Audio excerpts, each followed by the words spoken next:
इनका दूसरा सवाल था इनके हेल्थ इंश्योरेंस पॉलिसी के ऊपर, उसकी भी डिटेल्स आपके सामने हैं। हाँ बिल्कुल। यहाँ भी सम एश्योर्ड 2 लाख का है। हाँ जी। जानना चाहती हैं कि इसे और बढ़ाने की जरूरत है या नहीं।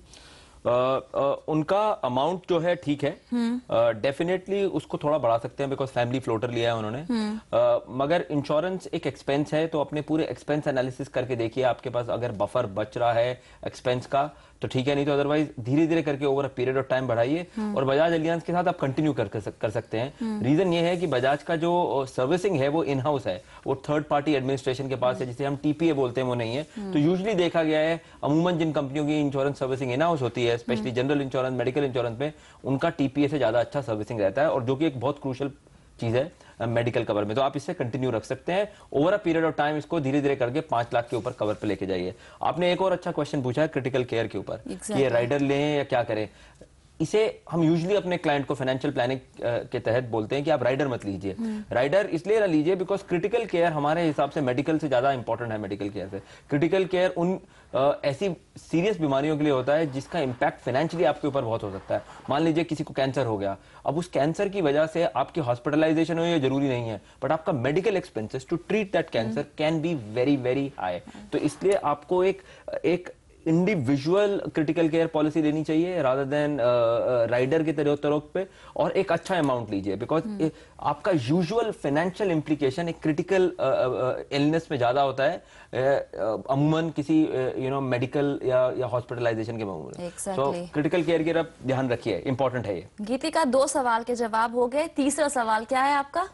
मेरे को एक्चुअली इसमें एक और चीज पूछना था। क्रिटिकल केयर के लिए वो बोल रहे हैं, तो कितने तक का लेना चाहिए अमाउंट का? आई मीन आप अपने लिए लेना चाहती है अपने हस्बैंड के? पूरी फैमिली के लिए, बिकॉज ये फ्लोटर पॉलिसी है। तो क्रिटिकल केयर गीतिका फ्लोटर मिलना मुश्किल होता है। वो आपको अगर जैसे हम इंडिविजुअल पॉलिसी बोल रहे हैं, राइडर नहीं बोल रहे हैं, तो इसे आपको अलग से एक पॉलिसी को लेके चलना चाहिए। और एज अ फाइनेंशियल प्लानर या फाइनेंशियल प्लानिंग की जो बेसिक टेनेट है, उसके चलते हमें आपका एक्सपेंस और इनकम पता होना चाहिए, जिसके बल पे हम आपको एडवाइस कर सकें कि अभी आपको इंक्रीज करना चाहिए या नहीं करना चाहिए। बिकॉज आपकी एक इनकम है, उसके बाद आपका एक्सपेंस है, इनकम माइनस एक्सपेंस आपकी सेविंग्स है जो आपके लॉन्ग टर्म गोल्स के लिए है।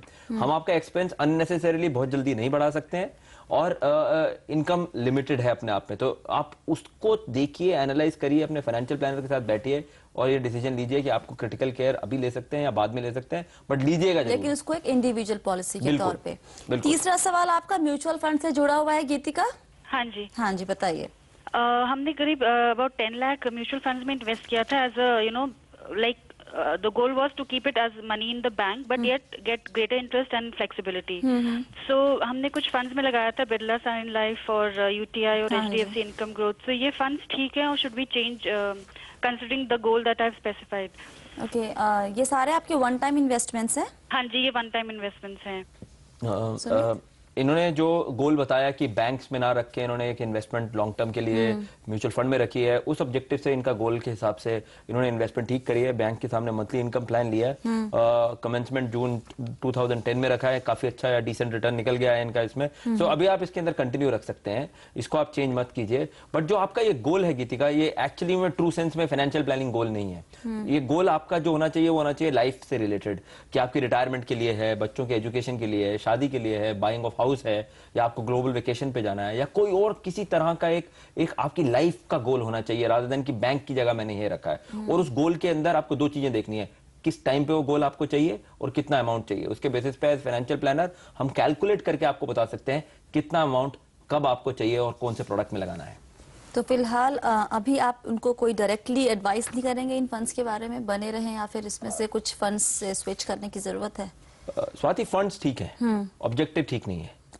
फंड से पहले हमें गोल या अपने ऑब्जेक्टिव पे काम करना है। All right, okay. गीतिका का चौथा सवाल था वो ये कि वो करीब 5 से 7 हजार रुपए लॉन्ग टर्म के लिए 10 से 15 साल के लिए चाहती हैं निवेश करना म्यूचुअल फंड्स में। इसका गोल क्लियर है, इनको 20 लाख रुपए चाहिए होंगे 10 से 12 साल में, और 20 लाख और 15 साल में बच्चों की पढ़ाई और शादी के लिए। तो इनको कैसे बांटा जाए, कैसे निवेश किया जाए? अगर आप देखें, इन्होंने अपने बच्चों की एजुकेशन के बारे में बोला है। गोल 1 चिल्ड्रन एजुकेशन, एक 8 साल का है, एक 3 साल का है जी। और 10 से 15 साल का है ग्रेजुएशन के लिए। एज्यूमिंग कॉस्ट ऑफ गोल उन्होंने 15 लाख बताई है। तो इनके जो दोनों बच्चों की एजुकेशन है, अप्रोक्सीमेटली एक बच्चे में 27 लाख चाहिए होंगे उनको, दूसरे में 36 लाख, इन्फ्लेशन की वजह से। हमने एज्यूम किया 6% का इन्फ्लेशन है। ये अचीवेबल है over a period of time. अगर आप इनके अंदर जो अपना स्मार्ट किड का पॉलिसी है उसको अलाइन कर दीजिए, 3.5 लाख रुपए का आपका, हमने उसमें एज्यूम किया 14% रिटर्न मिलता है आपको। सुमित, इनका आंसर हम थोड़े एक छोटे से ब्रेक के बाद देंगे। वक्त थोड़ा कम है, लेते हैं एक छोटा सा ब्रेक। ब्रेक के बाद हम गीतिका के बचे हुए सवालों के जवाब देंगे। आप बने रहिए यॉम मनी के साथ।